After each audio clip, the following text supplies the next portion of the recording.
Welcome back. WLP and LP Chicago, 105.5 FM Lumpen Radio. You are listening to Lumpen FC. Sebastian is out today. We have a guest, Steve. He's going to join us.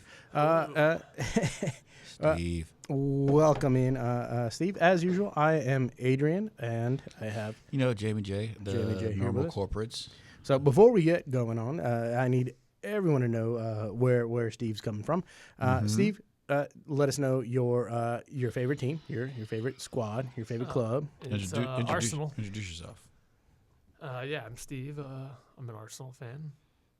Another Arsenal fan. What else?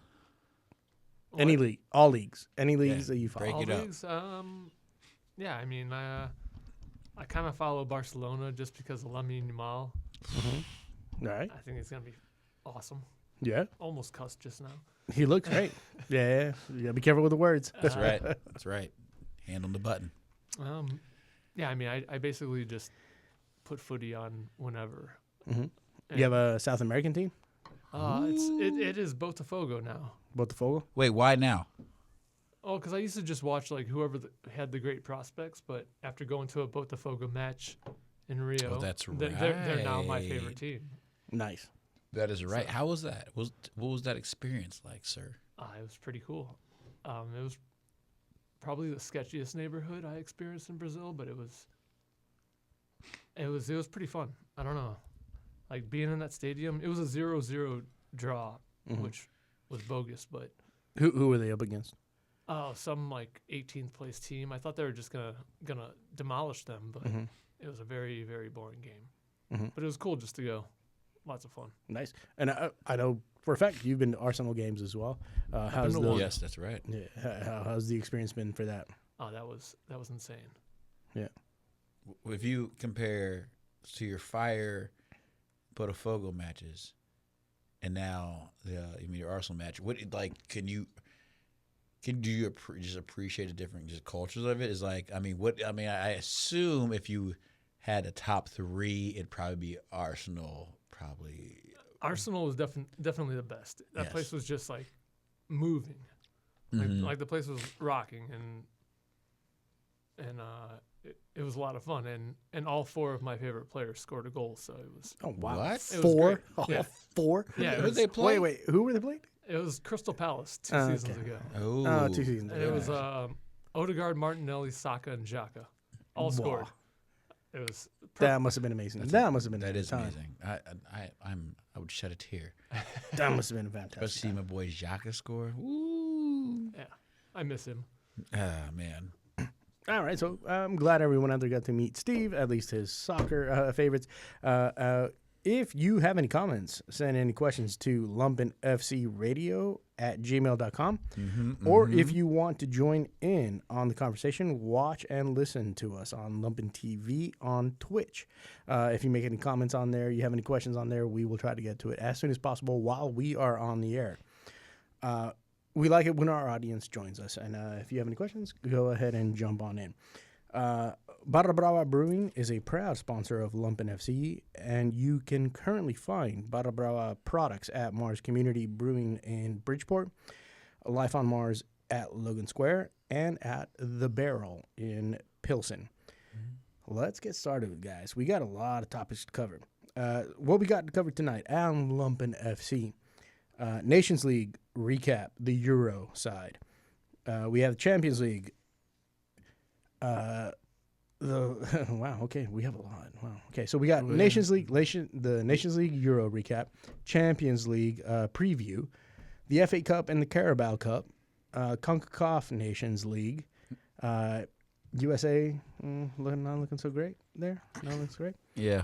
USL inside the United States, which we'll talk about, goes promotion relegation. So we're going to look at what that actually means, what promotion relegation is. And how you think it's going to affect U.S. soccer landscape. And if we have enough time, we're going to get to the Chicago Fire, who are winning, and how the squad looks to us at this moment with Chicago Fire. So let's go ahead and get started. European League of Nations, guys. Just went through leg 2 of the quarterfinals. A lot of PKs at the end of that one. It was quite a few PKs. And Germany topples Italy with an aggregate of 5-4. Portugal tops Denmark 5-2. Spain gets the best of the Netherlands in a 5-4 PK result. And France, with a hell of a comeback,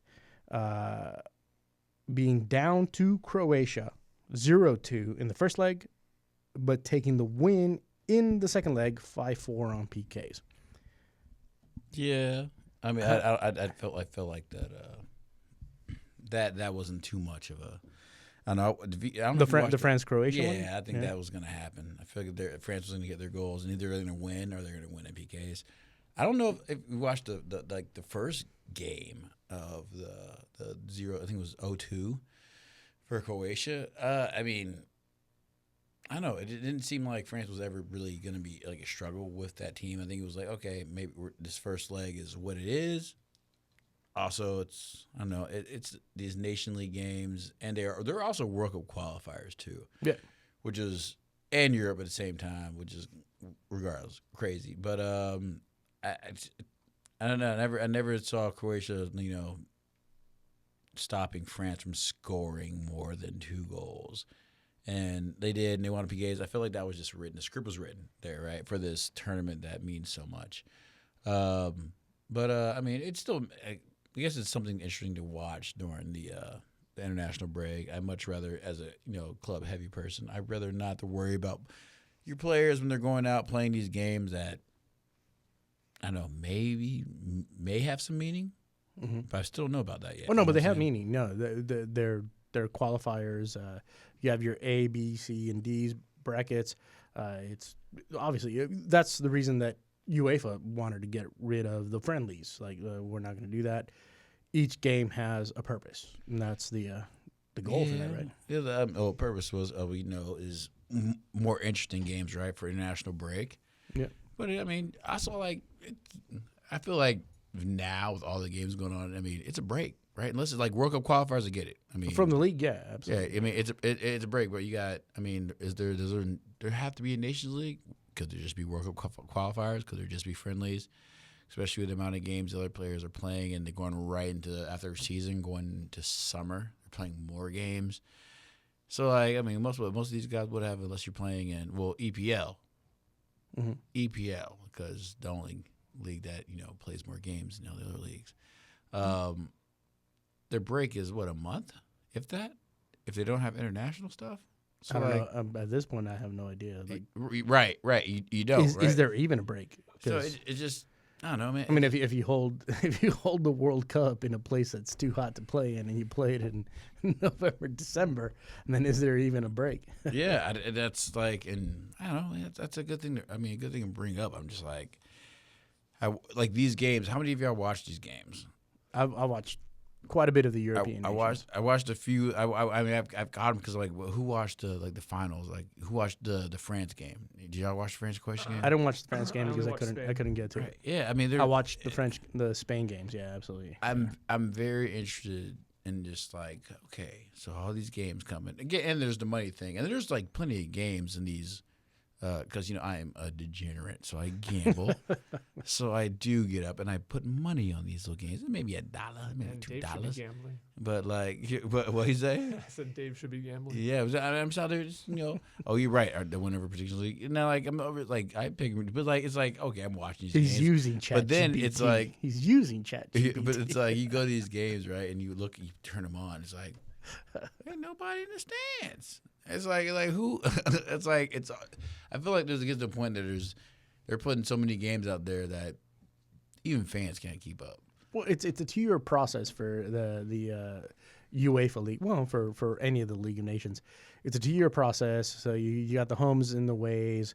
You got your brackets A, B, C, D, and then your 1, 2, 3, 4s on top of that. And I understand the move that they made because at least the games matter in the sense of like it is qualifiers. It is the positions that you're going to take. Granted, it's built on a coefficient. Your position is originally built on a coefficient, and that's where it started, I think, in like 2016, 2018. Don't quote me on that. Right. In that group of years there. Now everyone's in by coefficient, so you are basically in a national league with promotion and relegation, which we'll get to at the end about promotion and relegation. So your nation team has to produce at a level to be able to then qualify for what is eventually an expanded World Cup also. Yeah. So I kind of see the point, but then it kind of misses the mark in the sense of like, well, that doesn't mean that nations that don't have money, that don't have the capability, that don't have that talent pool are going to grow, right? Like it's not, I don't know. Yeah. I don't know how the money's going to be distributed, right? So the TV rights I and all also that. say I don't think that it's not like the games have been bad. And I mean, there's been a couple of teams that have really, really impressed. Greece has absolutely impressed. Well, Greece making that comeback. That is very impressive. Do you remember when they were in the Euro finals? Yeah. I was so salty. Yeah. I was so salty. Why were you salty? Because I'm pretty sure I was banking on Holland to win that. I was so salty. And I was like, Greece? Yeah. And I like, man, you got to be, which is, hey, love to see it, but kind of hate to see it at the same time. I was like, oh, man. But this was, I was like, what, 16?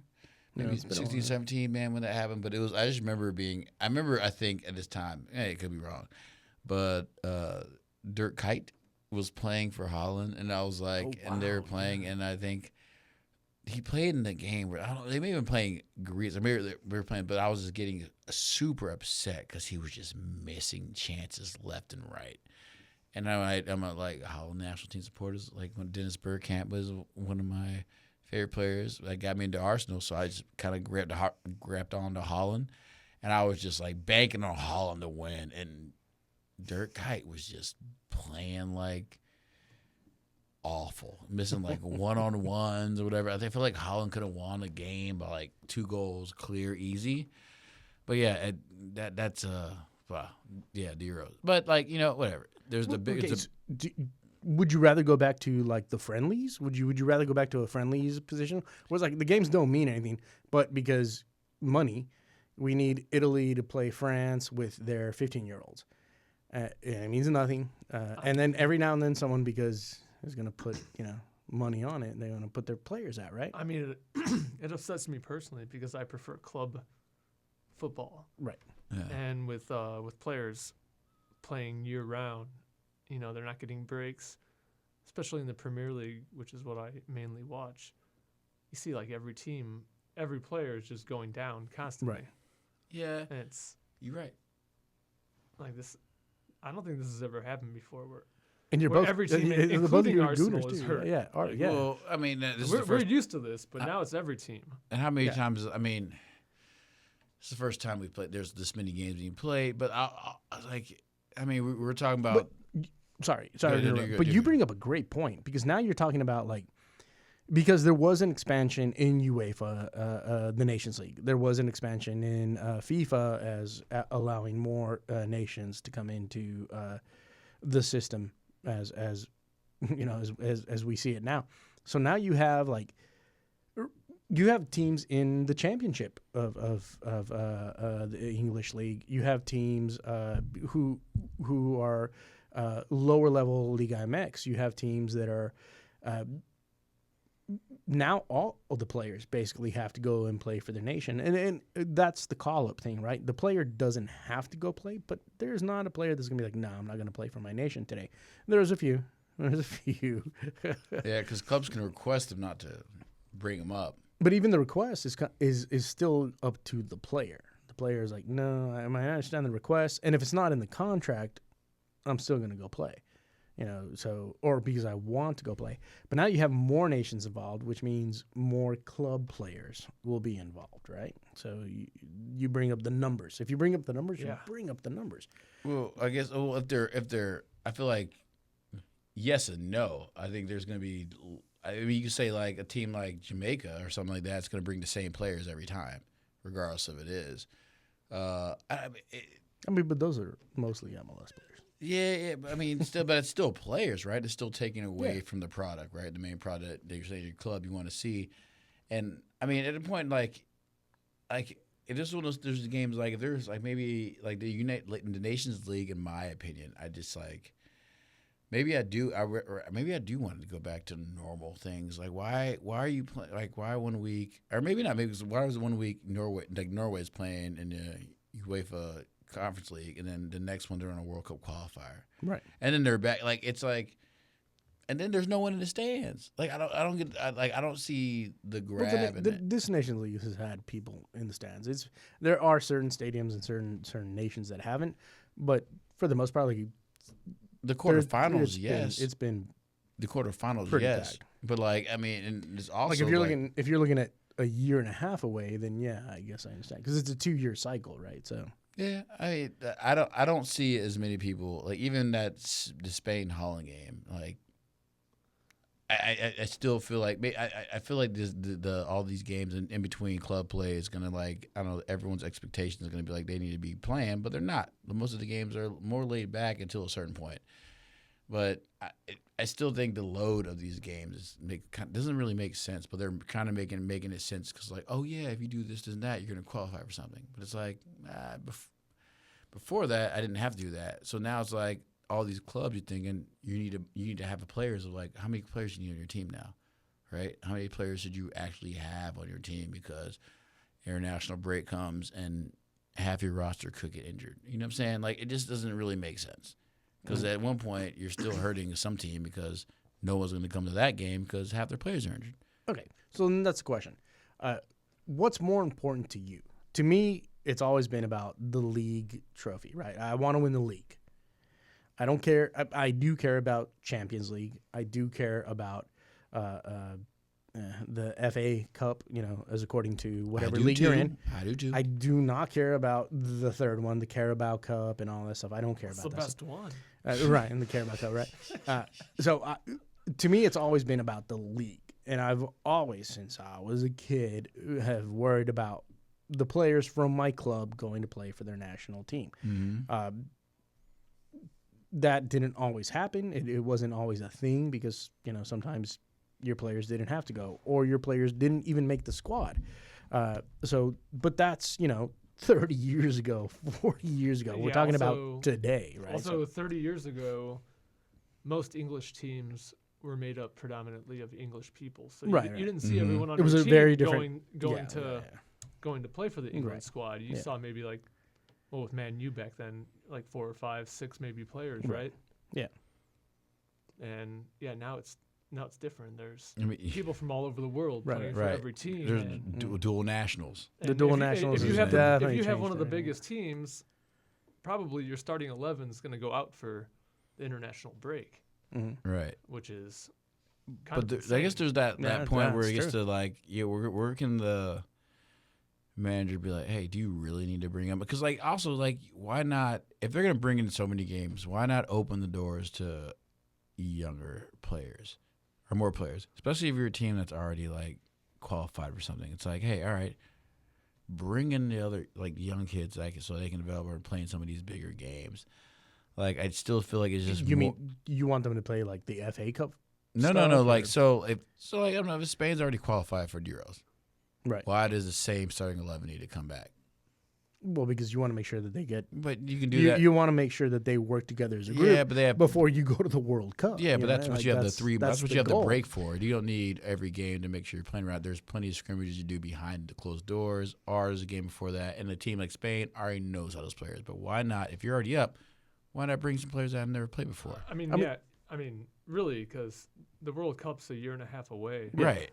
Even if the team gels right now, who's to say it's going to be the same chemistry in a year and a half? Yeah, well, that's why you, as a manager, if you want to have that team right before the call up for the actual World Cup, you want to have seen all the players.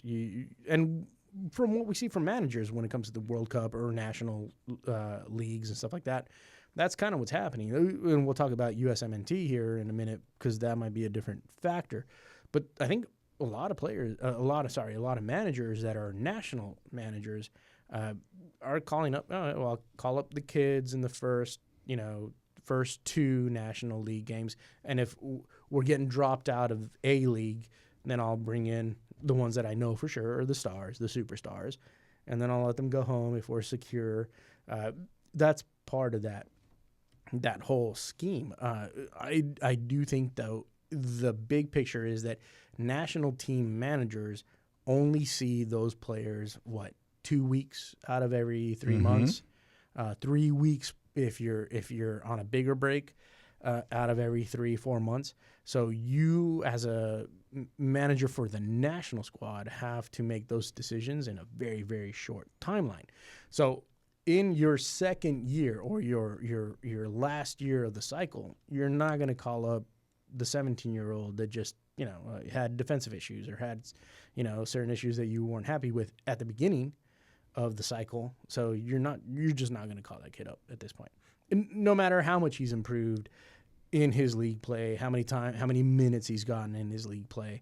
Now you might make a quick decision of like, oh, that dude has been having a really, really bad 5 months, 6 months with his club. There's issues that are rumors on TikTok and Reddit and blah, blah, blah. So I might not call him up because he may not fit the situation that I need him to. But I'm not going to call the 15-year-old, the 16-year-old, the 17-year-old that needs improvement. But I'm going to give him that time in the first year, the first year of that cycle. Because Nation Leagues works on a 2-year cycle, basically a 2-year run. So I think it gives those managers that time, but it definitely hurts league play, in my opinion. Because no matter what, you're getting your middle of the park players and your maybe not your elite players, right, from the club, but your middle players, and then some of the players that are going to have to come in sub because injuries are going to pile up. Some of those kids are going to have to come in and play, and then they might get hurt as well. So, but at the same time, when it was friendlies, why call up anyone other than the TV company saying you have to call players up because we need ratings? Right. Yeah, I remember friendlies seeing like names I've never heard of. Yeah. I mean, friendlies are. It's funny because Switzerland and Luxembourg was actually your phone. Switzerland and Luxembourg are actually on TV, and that was a friendly. And I was kind of like, okay, well, it's funny. They have these other games on. The same time this friendly's going on, there's actually another Nations League, whatever going on. It's like, so why is this friendly on TV? Why is Switzerland versus Luxembourg, which is a friendly? Why would that be on TV rather than these games that supposedly mean something? Yeah. So, I mean, that was always questionable, right? Like, there was a lot of times where I saw, what was the one that I saw? I think it was, I want to say it was Estonia and Montenegro. Ooh. And that was a friendly. And I'm sure that in those areas it meant a lot, but I was in the United States. I mean, I didn't know. It didn't mean a whole lot to me. It was a friendly. It didn't mean anything. Had I seen that and it meant something, and it was like, oh, I tuned in at the 70th minute, it's 3-3, and it means something. I'm like, I'm gonna watch for 20 minutes. I'll watch this for 20 minutes. I don't know who they are. Yeah, I think I don't know who the players are, but I'm gonna watch. It's kind of cool that what's it? I think ESPN now has like the African World Cup qualifiers. I thought it was pretty cool. Like at the four, it's like I remember that being all in being sport, but yeah, it's like even I got to like watch, Partey play a long game and just be stressed out thinking he's gonna pull a hamstring. Like that's all it is for me, man. Even the African Cup qualifiers. Like, go ahead. ESPN had the African Cup qualifiers, I think, in like 2019. Yeah. Then 2018, and then it was gone for a while. It was the beIN Sport. Yeah, it was the beIN Sport. Because I used to watch it at work. Yeah. Years ago, like in 2018 or 19. Yeah, and now you have that growing so much that you have players kind of like, oh, nobody knows about the African Cup of Play, and everyone blew up that I'm pretty sure Liverpool account. knew about African Cup of Nations when Salah got hurt 2 years ago or whatever it is. He went down. Still a little salty about that. Yeah, he went down. I was like, but at the same time, are you going to tell Mo Salah to not play? I mean, he plays for you, of course not. If I I was a coach, I'd be saying no so hard. I would tell him. He wanted to play as an Arsenal fan. If I were his coach, I'd say don't play Salah. Just hang up your boots. Don't ever touch the ball again. I already know what I'd be like saying. Nope. I'd be. I mean, there was even a word about him wanting to play while he was injured. No, absolutely not. And that was during when Klopp was there, and I think Klopp was just, pulling hair out, scratching his forehead.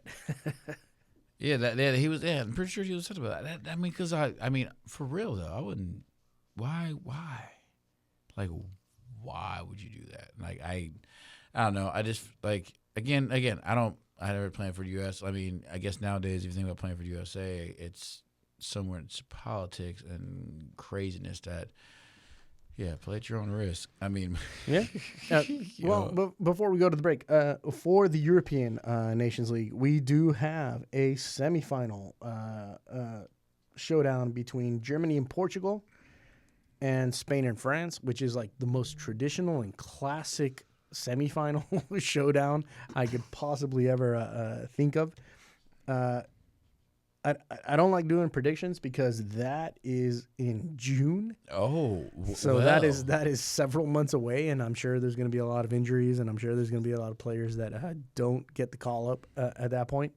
But let's look at it. When in June? When is that scheduled in June? I'm actually curious now. From what I'm saying right now, yeah, it's the 4th. Germany, Portugal is June 4th, and then Spain and France is June 5th.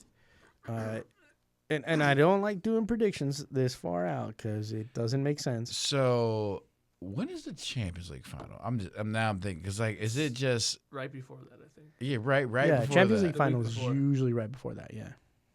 And then it's the like last week of May. And then it's so then there's going to be a select group of players that don't get to do their vacation because they want to go play in this. Well, but that's the era that we live in. That's the way it is at this point. But that's now. Granted, we're only talking about Euro teams, right? So let's say in the Champions League you have, Arsenal, and what on the other side I guess would be PSG maybe or. No, it'd be Dortmund, Barca, Inter. All right, Bayern. let's say you got Arsenal and Barcelona, right? So Spain would be hurt here, but England would not, right? Like, there's no England, so it wouldn't be an issue, right? At that point, which is crazy. And how many Spanish players does Arsenal have? But that would make that's still so that's still favoring a team. They're both. They're both on the team until EPL gets that 5th Champions League spot. That's some stuff that would happen in Europe because there's only one division that should get it. It's EPL. So I think they already. EPL's did, the right? best. Yeah, no, because we play more games. We simply play more games. I think the EPL got the extra Champions League already. This last one, this current one, EPL had gotten the previous. Last year was the extra Serie spot. A. Yeah. Oh yeah, last year because 2 seasons. All the EPL teams just kind of. And it seems like this time around is going to be. I think it should be EPL this time. I think it's going to be the EPL and La Liga. We'll look at that. We'll look at that on the break. Whatever. There's only, like I said, if we're about to have the break, but there's only that being said, there's only one league that needs to have the break. One league. Play more games. But it's a league that draws the most money, so you're not. Which is EPL. So we can have a break. Well, okay. So you got Germany, Portugal, and Arsenal is not going to get a break. You got Germany, Portugal, and Spain versus France. And as much as I don't like to do predictions this far out, at this current moment, how do you think about Germany with Portugal and Spain with France? And I'm going to have you guys think about that while we go on break because we do have a break coming up. You're listening to WLPN LP Chicago 105.5 FM Lumpen Radio. You are listening to Lumpen FC, and we will be back shortly after this break.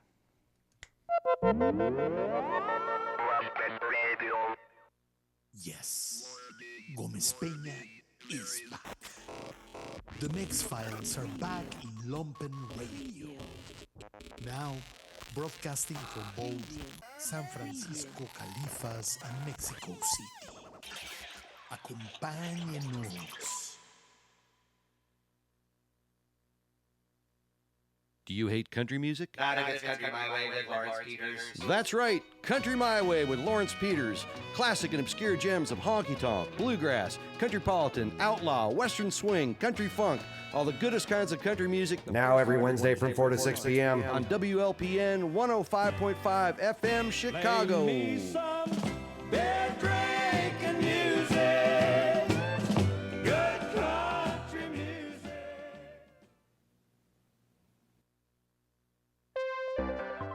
Buddy gives artists and small manufacturers in Chicago a place to showcase and sell their goods and artworks. Buddy retails to a vast audience of Chicagoans and visitors at the Chicago Cultural Center. Buddy is a shop as local as it gets. Buddy is part of the nonprofit Public Media Institute. Visit hi-buddy.org for more information.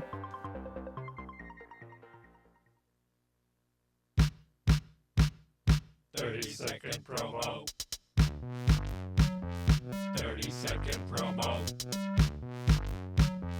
30-second promo. You've never heard anything like this before. It's Postmodern Talking with Bobby Kahn and DJ LeDeuce, only on WLPN 105.5 FM. 30-second promo. You're listening to WLP NLP Chicago 105.5 FM Lumpen Radio. You're listening to Lumpen FC. If you want to get in contact with us, you can hit us up at lumpenfcradio@gmail.com and drop off any comments or questions that you have. You can also follow us at Barra Brava Brewing on Instagram. Barra Brava Brewing is a proud sponsor of Lumpen FC, and you can currently find Barra Brava products at Mars Community Brewing in Bridgeport, Life on Mars in Logan Square, and The Barrel in Pilsen. Lumpen FC Radio on Twitter. Lumpen FC, yeah, absolutely, on Twitter as well. Don't forget. Lumpen FC on Twitter, sorry, but I didn't put that on my notes, so I'll put that on the next time. We were just talking about Nations League in Europe, but we're going to switch over to Nations League in CONCACAF, which is our hemisphere, our area of expertise. Mexico, U.S., Canada, and Panama, and all the other teams that fall under that realm. We just finished up our CONCACAF Nations League championships with the United States decidedly outside of any type of trophy or even competition, because did they really compete? And that's a question that we have, I guess, at this point. How did it look to you? Granted, these are the top teams in the A-League of Nations League in CONCACAF. You had Canada, United States, Mexico, and Panama this time. Let's talk about the tournament itself. How do you feel about this type of CONCACAF or Nations League tournament in CONCACAF? Because we're basically looking at Mexico, USA for sure every time in Group A. Probably Canada at this point. Canada's going to be a strong contender from this point on, and I would say probably for for 2 generations worth, at least 2 to 3 generations of players. And then the next nation is going to be XYZ. It might be Honduras, it might be Panama, it might be Panama's there. You think it's going to be Panama for 4? Panama's already given us a hard time before in the past. Only us, though. Yeah, Panama's but Jamaica always produces players. Panama, Jamaica, Costa Rica sometimes, just baller goes. Yeah. So the XYZ team, that last slot is the one that's always unpredictable. I mean, you can even say Mexico, because Mexico just got hot. Every now and then Mexico does drop. Yeah, you're right. And with Raul Jimenez coming back, that was, it helped him out. I guess the oddball out is us. It is for now. I mean, we did drop to Trinidad and Tobago. Nobody's going to forget that. That Sean ridiculous episode, right? Yeah, that. But I mean, we're talking about. We don't have to go back that far. We're talking about right now, right? We lost to Panama, lost to Canada, so Mexico's back on top, and then you got. I mean, Panama's second, man. Like, I mean, do you think that the current problem is the players, the manager? Because, I mean, think about it. We got star players in their leagues. Not maybe the star players, but good players in their leagues, which are European leagues, which is what a lot of the fan base in the United States was asking for. We have without a doubt, a historical manager in Pochettino at the moment. Like the dude's CV speaks for itself, right? Like he's done things. What do you think the issue is right now with this American team? Would you like? Sure. I think maybe just give it. I mean, this is what his first tournament with us, right? Yeah, he's only been here Yeah, 3 weeks. I or think four, we have to wait or till 4 weeks playing. We have to wait till the next one, till the next time we see them playing. I think. I mean, I had it on, but I wasn't really paying attention. Every time I saw it, the U.S. looked not good. I just kind of had it on in the background each game, but Yeah, that's like I would say give him another timeout. Yeah, I think before we make any more. judgments. I mean, and think about as like another soccer like soccer fan, just like having it in the background. You know what I'm saying? Like, I too had it also kind of in the background only because it was like the consolation game. I watched the first game. I mean, here's my thing, man. Like, all these games these players are playing in USA. The hard thing people don't want to hear: USA is not winning 2026 World Cup. No, of course not. They don't have a chance. They don't stand a chance. Who's at the holding on to that one? They don't stand a chance. And then the thing is also, Poach may leave. That's the rumor. So he was having breakfast with Daniel Levy. Yeah, of course. God. Well, here's the thing: is like it's a rumor. Here's the thing: for those of you who don't know, Daniel Levy's he's the director, I guess, Spurs. of Spurs. He's a Spurs in England. So. But there's a difference between an international coach and a club coach, and I think it shows in us reaching out.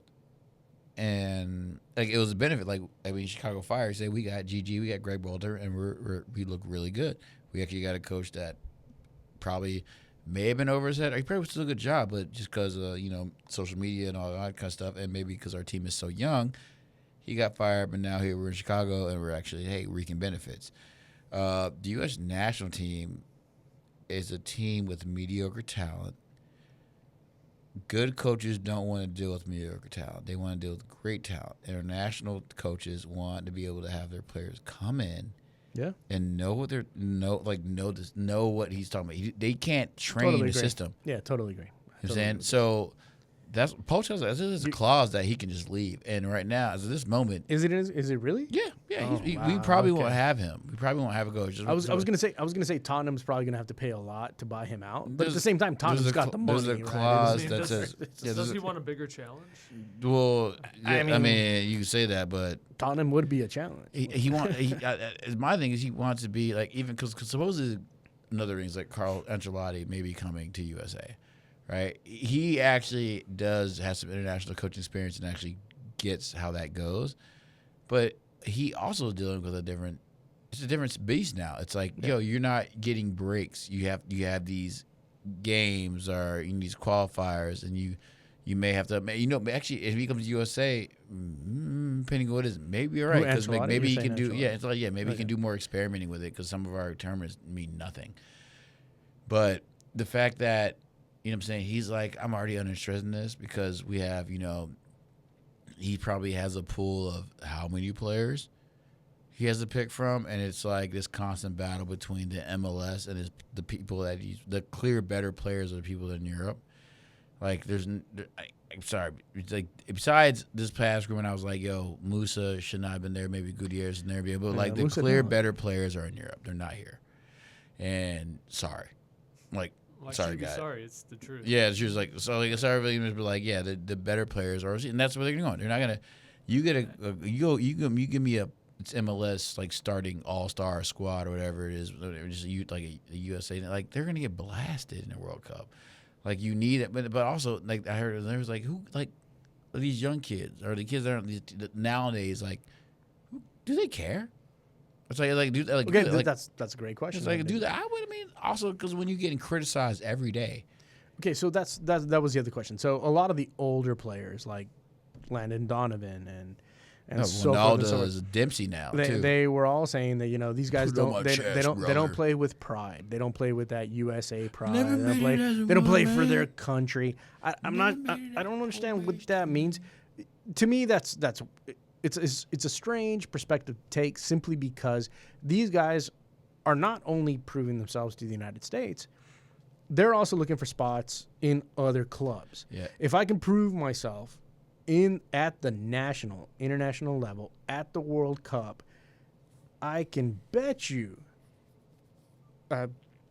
Arsenal might come looking, Tottenham might come looking, Manchester United in the position that they're in right now might come knocking on my door. So they're here to prove, and it may not be, I'm doing this for country, Right. but I'm definitely doing it for dollar And because everyone else is listen, doing it for and dollar. they have everything they need already. Yeah. They don't need anything US money. They have more money they're getting paid by these clubs. Like everyone that team is like there's like so if you want to sit there talking about put it on your chest, brother, or I play for whatever. That's because you're in a different era, bro. Like, let me imagine Clint Dempsey in an era like this where you're getting Dempsey all played, kinds of Dempsey money. played in EPL. He was making money. Like, he wasn't like. I don't think they were making that much No, money they back were then. not. Yeah, but he was not. He was not. He wasn't hungry, right? Like, he wasn't starving. Right? But he was. But making more than I he make was. now. Right, exactly. But there was not the exposure to the U.S. national team. U.S. national team wasn't supposed to be great either. We were always struggling. Like he didn't have exposure. He wasn't getting TikTok money. He wasn't getting that. He was getting whatever he was getting. It was a different era. It was a different era. Exactly. So like, they can all say that, or even the older heads behind that, Laos is like, bro, get over it. Like shout out Tony Miller, he just got over a heart attack or stroke or whatever. And I'm just like, well, y'all can't compare to what these kids compare to. And listen, all these clubs that are going to like, I need my kids to be young in their 20s. Guess what 20-year-olds don't care about anymore? Or comments. But that's also what I'm saying? So they'll go out there and they'll play whatever. They'll play as hard as they need to because we can't put judgment on them. We don't know how hard they're playing. They may be playing right. But what they're dealing with. We don't know the real injuries. We don't know. We don't know, really right? But but the thing clear is, Poch may want to go back to Spurs because he can deal with those players every day. He doesn't have to deal with these players every month and a half, whatever, 2 weeks, and then have these stipulations where he can't play them to their fullest. Right. I would never be a national coach. Never. I mean, it's a tough situation. Like okay, for example, and to your point, when you come to the national team, you need to be prepared for whatever the manager tells you. Right. Hey, today you're going to play defensive mid. I know you normally play center back, but I'm going to have to do this because I want to see what's going on. And if you're like, no, absolutely not. I'm center back. That's all I do. I don't do this. I was like, well, then you're not going to do what I need you to do. Bye. It's such a short window when it comes to the national teams that you got to come prepared to play the position that you're being asked to play. I think it's even like that in club level. Well, but club level, there's some switching in club level. Like, for example, Real Madrid, I mean, you got to do what you got to do because of injuries. So people have to fit into situations, and you have the contract to that club. You don't have that contract to your national squad. Like, you know what? Next time you call me up, that's cool. I didn't like the situation. I don't need to come up. To Steve's point, we went on that whatever this tour over at the new fire facility over here, and they were talking about basically kind of like that. It was like Greg wants to be able to train like every level they need to be able to do that at this club, at this facility. And he's not wrong. He wants he wants every club from the fire development, from the starters to the pups playing the same style of footy. You know what I'm saying? So I mean, and that's like, I get the style from the bottom. Get that. I get that. But it's also so he's doing that, which is great. I love that. I love that. That's very La Masia style. Like everyone's gonna do tiki taka for the next 3 generations. I mean, that throws doesn't that throw a screwball and everything kinda right when this other coach comes to he wants them to play a different way, right? So it's like okay, but that's where you look at nations as the way they run their soccer programs. Spain. You're going to run the soccer program from the bottom up the way we want you to run it. The governing body there tells everybody what to do. Whereas here in the United States, that's difficult because you have more of an economic incentive, where USL does their thing, MLS does their thing. Everyone does their own thing. You know, your local, your NCAA does their own thing, which is definitely very weird. So there's no cohesive program, right? Yeah. That's going to a bigger subject. I think about that because it's crazy. It's crazy. But back to, I think, to what we were coming back. You wanted the result. I'm sorry. We wanted the result. Who were we talking about? Germany, Portugal? Germany, Portugal was what we were talking about. No, Germany, Portugal was for the Nations League. We're currently talking about CONCACAF. Oh, we're talking about CONCACAF. Okay. I feel like no, I'm back. I didn't give you a result. We're talking about the United States. Did I even give you? Why are we talking about that? Yeah, no. I'm trying to go back to the good side. Like I didn't give you a. I don't know if I gave you a result. Like I think Germany's gonna win. I mean, we should talk about Panama. I really wanted. Let's talk about Panama. I really wanted Panama after watching. Well, kind of watching them beat the U.S. and the guy that scored going. that was a win. Going and hugging Terry Henry. Yeah. That was I understand. I was all for great. Panama winning it all, and then it didn't happen. Okay, all right. Okay, so hold up. Let's go ahead and. Even though I usually cheer for Mexico. Yeah, but it also actually shout out to changed Mexico. my mind. I actually love that because on the shows Sebastian and Raúl Raúl were like, like trash in Mexico, and I love to see that Mexico's kind of getting back to what it is because I would love to see the U.S. and Mexico like rivalry get back to what it used to be. They look good, but Raúl Menez, they look. The team looks good. I ain't gonna lie, they look way better than USA. But the USA, oh my God, how am I going blank? But USA, to be like in fourth place is kind of humbling. I don't know. I feel like hopefully they kind of get this, and it's kind of nice to see Panama. I feel like Panama's been on the come up for a while, and the fact that they're just getting closer and closer to hopefully. Panama's always been strong. Yeah, it really does come down to Panama. Like it's a money issue, right? Like you have to keep the talent. You have to develop the talent. Smaller country, less money. But at the same time, they've always been very strong. Yeah, very strong. And it's good. It's just good to see, man. It's good to see that there's more competition up there, and hopefully there's more of an eye opening of like what U.S. soccer needs to do to get to where they need to be. But at the same time, man, all praise these other teams that are giving us a challenge and making us look in the mirror. Yeah. You have anything to say, Steve, about that situation with Panama? And I know you wanted Panama to win the whole thing, so. I did, kind of, just because of the Terry Henry thing and. Oh my goodness! I just reminded me exactly what Matt Turner. What about Matt Turner? We're about to talk about players, individual players. He didn't look good. But there's a lot of players that didn't look good. But there's a lot of players that didn't look good. Hold up, though. Musa didn't look good. He shouldn't have been. I said he shouldn't have been elected. And I wanted Musa. No, he's been playing awful. No, the commentators kept on talking about how he hasn't been playing for his club. Yeah, you talking about Matt Turner? Yeah. Yeah, he actually played. We were on our last show. Crystal Palace was playing Ham Cam, and I actually said that. I was like, oh, he's playing Ham Cam, and he played 45 minutes versus Ham Cam, and then he started. And then, you didn't look at the gist, where his positioning was trash bags. For him to even be starting was a mistake. You don't start someone that don't play. So who do you think was on that call up?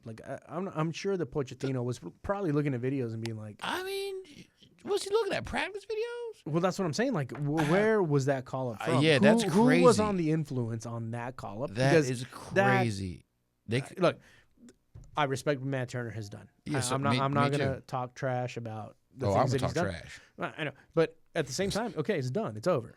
We need the spot for someone that's coming up. Do you think it's going to be what's his name from Man City? Stefan, yeah. He's in Middlesbrough, right now. No, he's in Colorado now. Is he in Colorado now? Yeah, but I mean, but also I've heard he's been playing well. So why are we even? But he looked total trash when he was on City. Well, but I mean, you're talking about growth, man. He's already. And they said he looked good, but I'm saying are we in that position that we can't find a keeper to play for USA that doesn't even play? There's a lot of fantastic players that look total trash at City right now. So that's true. This is true, and I love it.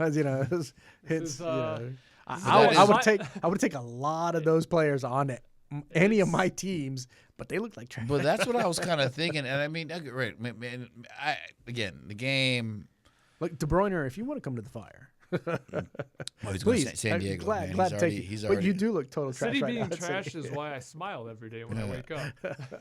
Yeah, but that is like, so that's what you brought me back. Cause I was looking at Steve, and I was like, man, well, that goal we gave up, that goal, and everyone shows where he was at. I was just like, that's crazy. And I mean, give it to the things like, you can give, like, it's like, hey, that shouldn't have happened. We should have already been up 4 goals or blah, blah, blah, blah. Like, man. But with that first half, look at like that. We should have scored at least one. At least put one in that first half. Like you think. It right? was there. You think. But I'm like. It's hard to hit that net, right? It is hard to hit that, but I'm kind of if you come out playing well and you don't score in the first half, everything can change in the second half. Yeah, exactly. Right. And that's what happened. That's the problem. And I feel like sorry, it was a total different team coming out in the second half against Panama. Yeah, they came out and they did not look like. But first half. that's what was frightening to me, because I think Poch was like, we're going to stick to the plan that we're doing. We're on there. We're striking. We're getting there. It's going to happen. But then the Panamanian coach, he made the changes where it's like, oh, we're going to change our defensive position. We see what they're doing here. And that was the other question that I was going to ask you guys. I mean, did you think the Poch got out-coached in this matchup? Like, is it one of those things where, like, oh, you didn't make the adjustments, or you simply just took the other team for granted? Or I'm not quite sure what happened there. But it's possible. That second half was completely different for Panama and completely different for the United States in the sense that we just did not look like we were ready for that second half. I mean, does it make it more sense that we had a D3 player playing at a forward? Did we really? Yeah. So I kind of think this is another thing that bothers me. It's like Patrick Agmain, whatever. He's D3 soccer to the U.S. men's national team. Who, Agmain? Yeah. No, he plays for like Columbus or. He's a D3 player. He looked good every time I've seen him. He was a D3 player. He's a D3 player. I think he's playing for Columbus. But I think that's like, that's trash, man. He looked good against the Fire, and then I watched another game with him, and he looked good again. Yeah, I'm like, I think that's trash. When I saw him on the U.S. team, I didn't think he was from the U.S. I was like, well, here's the thing: the fact that you bypass all these teams and developments that we have, and we go to a D3 kid to get someone to be a forward for our national team. That's kind of telling, man. Right? So isn't that kind of whack? I mean, if that's the position that we're taking right now in this conversation, then I'm going to skip all the way to the end of the conversation, the list of conversations that we had, because is it the system then? Is it the system? Because we've had coaches that have proven themselves previously. We currently have Pochettino, which there's no question the guy has an unbelievable resume, right? No one here, no one in the United States can sit there and say, "Oh no, Pochettino, nah, I wouldn't look at him twice." Like, are you serious? Like, Right. We've had Klinsmann, who's obviously the trophies that he's won, the CV that he has, the resume that he has. Look, are you going to sit there and question Klinsmann? I know that MLS questioned Klinsmann. I know that U.S. Soccer questioned Klinsmann, which is why in the end Klinsmann was like, you know what? All right, I'm done with this one. I'm out. I mean, like, you want to fire me? Fire me. Pay me my millions. Bye. And I understand that position. We've skipped over certain managers that we know have had a history, and then some managers have straight up said, "Nah, I'm not going into that mess," because we don't have any foundation. We don't have any. Jesse Marsh smiling right now. Yeah, Jesse Marsh. Another example, like, we don't have a solid foundation to stand on. We stand on. We won't. A shifting corporate entity that, it's not about the product that we produce. It's about the product we can sell. So developing a player, I don't think is a goal in the United States as much as it is selling. Oh, look at what we're showing. Look at the sparkly fireworks and the show that we have on the side, but don't worry about the players. Although we have developed some players. USA has this like ongoing thing with every sport. It's like, oh, we want this sport to be accessed by people that can't afford it. Every sport's saying that in Chicago, like in the United States. It's like, all right, go kick You know why? Because sports are expensive. Because they've in every single sport. It's why it's slowly can like. I mean, in the last 20 years, I can barely watch American sports anymore because there's so much commercial time. Yeah, like they have to, you know, in hockey they have to clean the ice, and they have to. There's just so much commercial time. Like even we got to make sure that you buy the truck that we're selling you. Even when they like, you know, there's been occasions where I'm watching, you know, just footy in the U.S. and they even try to put commercials where they like minimize the screen you're watching, so they can get an ad. Hey for man, you gotta pay that ad free. That's an old tactic. Yeah. That's actually an old tactic. I mean, that started like with the World Cup in Mexico, where they would put like the little art stuff at the bottom of the screen, a Coca-Cola commercial underneath of the screen and stuff like that. But that's been an old tactic. I'm not too worried about the picture-in-picture stuff or any of that. I do think that there was a push at one point here to put like commercial time while there's that. Oh, well, we're gonna do the bottle break. Everybody needs to take a sip of the bottle. Everybody needs to get the Capri Sun on the sideline. It's too hot. It's too hot to play. And then cut to commercial. We're back in 5 minutes. I think they were doing the little like commercial in the corner for a while during COVID. Yeah. I mean, the commercial in the corner that's been a thing for a long time actually, and not just in soccer. It happens in other sports as well. That used to be a thing in Mexican TV all the time. I still remember Telemundo would do that. Like, oh, then it wasn't a split screen back then because I don't think the technology existed, but they would do like the little artwork and stuff like that, or the little rundown underneath, or in the scoreboard they would have a commercial come on the scoreboard, which was just like, you know, little artwork and stuff like that. So they've always been trying to figure out a way to commercialize the sport more. Right. I think the U.S. has gotten really, really good at it. Like, really good at it. I did see a cutaway on what was it? I think it was the FA Cup. I think it was an FA Cup or the Carabao Cup, where there was a cutaway where the cutaway was a commercial. And granted, it was 5 seconds, 4 seconds, but it was a commercial. And then, we're back on the, you know, he's still on the floor, and we might cut away. Oh, no, we're back at the game. Yeah, I mean, I'm pretty sure most of them, like, if you don't have some of these as, like, Peacock, Paramount, if you don't have those things where you're, like, paying, if you're not doing the ad-free stuff, they're going to pop up sometimes, like, and then there's some matches like the Arsenal, Real Madrid, Danzig, whatever, Champions League match. I got, like, I subscribed to Danzig, whatever, real quick. It was like, you subscribe, you're like, put your email in here, and you, the Arsenal, Real Madrid women's like league. All right, there was a commercial that popped in midway, but whatever it was, that's what it is. I mean, that's one of those you have to kind of go through, and like, I mean, like again, like everything's like so different now, and I think that if we have to figure out, are we the old men?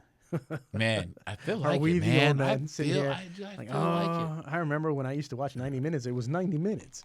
I feel like it. I feel like it. I mean, I don't know. I feel like at the beginning of the switch over to streaming, it was a lot better. But now I just feel like we're back to cable, and it's we're just back to, you know, the trash that we had. I think that was as any of the products that show up. I mean, that's what it is.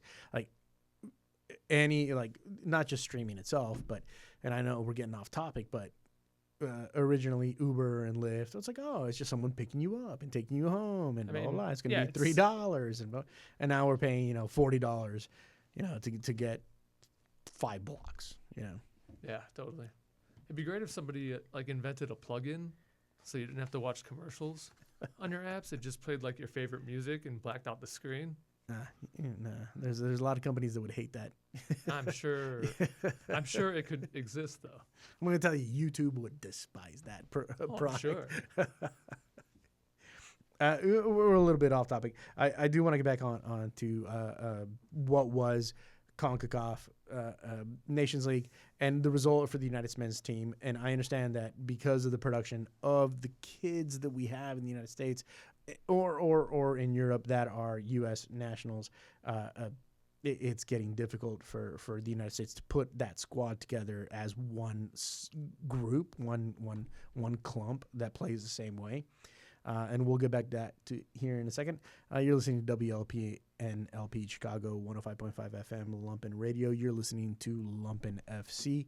We've been talking about the U.S. men's national team, and we want to continue with the U.S. men's national team at the moment because we had struggled very much so this round of games with Panama, with Mexico, with, name them, Canada. It's been a couple of issues that we've had. Pochettino came in, what was it? Maybe not what he's had maybe 3 games, I think, at this point, 3 or 4 games with the U.S. men's national team. And at this point, we've gone through so many managers that I'm starting to think, maybe it's not the manager. Maybe you can bring in a mastermind of any kind that has played anywhere and everywhere and has done national, international, club, high school, college, whatever. And it's not going to fix the issue that we have, which is these players don't know how to play together. Agreed. So what do we do to get these players who play all over the world at this point to play together? What would be the solution to the situation? Are we talking about we have to start developing within the United States itself, and then they can go out and play? Like, for example, we do have players who grew up playing here and are now playing in Italy, Eredivisie, EPL. Maybe not EPL. Do we have players right now in EPL? Do we have players in EPL? Yeah, USA? So. Yeah, Tim Ream, right? Yeah, we have players in. Yeah, oh yeah. I mean, you talking Like about Anthony Robinson? Playing. Tim Ream's on Fulham, right? Tim Ream is on Charlotte FC, and he gets field time. He gets pitch time, right? On Fulham? Huh? He plays. Yes, Tim Ream plays. Anthony Robinson plays. He's is it Tillman still at Crystal Palace? He plays every now and then. We have Turner that plays against Ham Cam. Haji Wright plays for the Coventry when he's not hurt. Josh Sargent plays for Norwich.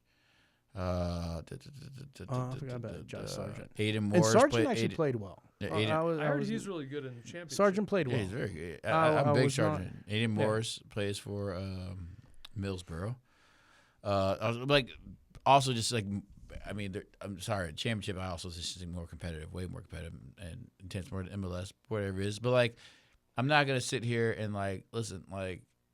If we're gonna go down that road, when we had that little stint when our boy Goody was playing for the USA during that weird international break. I can't be sitting here saying if we brought our strong team during that international break where they performed well that they wouldn't smoke those teams, right? It was because those are basically B teams, each side. Mm-hmm. There's no A teams out there, so maybe it is giving some of these Diego Lunas and good, but also Luna look good. Yeah, so I'm not excited. And maybe it is giving some of those guys a chance, but it's I know USA Pepe didn't play. Balogun was hurt. They're hurt. Balogun's hurt. They're both hurt. Hurt. Haji Wright hurt. I honestly think that in the Panama game, Pepe would have made a difference. Yeah, there's he would have finished at least. Besides, we said Haji Wright, Pepe, Balogun, Daryl DK, who's been hurt. Those are all international that are playing overseas, all hurt. So that they brought in Josh Sargent. So I feel and a Ricardo Pepe, I feel I don't know, man. Maybe the writings on the wall. Reyna was out also. Maybe the writings on the wall. Unless Pepe was hurt, but the fact that he wasn't even there is kind of wild, I guess. But was he there? Was he not? Did he never get Pepe? I thought he was called up originally, but no, that's right. He would have played rather than our D3 stud. So that's where we are. We'll see. Maybe we can see what happens when everyone's healthy, right? But Poach may be gone before that, and we're going to be back at the square one, which maybe it's a good thing because we need to find a coach that understands the aspect of the layout of what's going on now. Exactly. Okay. So next question then, based on this, right now is the time to make that move, though, right? We're not going to wait for this to get closer into the World Cup. So if that's the case, for example, if there is a clause in the contract where if Poch just says, hey, you know what, I'm out, then okay, fine. Then let's get that done today. Yeah. Because if he's really, really talking to Daniel Levy and he wants to go back to Spurs, well, then okay, I understand. I do too. I get it from his point of view. I would get But- it too. but And stop- but they're stop- also saying the exchange Stop would playing. be Carlo. Stop playing and do it. You know, and I pull would the trigger. and I would get the. I feel like I would get if supposedly if Carlo came to USA and Poach went back, I feel like I would get that because Carlo Ancelotti is like. I mean, that's one for one. He's an international. He's done like he kind of gets it, but also. But the United States has to make sure. U.S. soccer has to make sure that Ancelotti's a I thing. don't see Yeah. it coming here. Yeah, but also my thing is still we're still in the same thing. Like it may not even be. It may have to be someone that's like, hey, he's still gonna face the same thing of these players playing all these games and still coming to your team, and you know you may have to that's still a thing. Like that's still a thing that he has to deal with. Yeah, that he's. So it's using, like yeah. getting the staff to actually. Like I mean, who's like to do that nationally? I guess, like he may be the best way to do it, but like you have to figure out the people that do that, and like be able to say, hey man, like you may not be able to have these guys do what you want to do right away, but you know what I'm saying, he may be better at like with more patience and getting to that point, just because he's dealt it. But like again, you're still dealing with all the games. He's obviously we can see that at Real Madrid. I mean, there's obvious capability to develop players.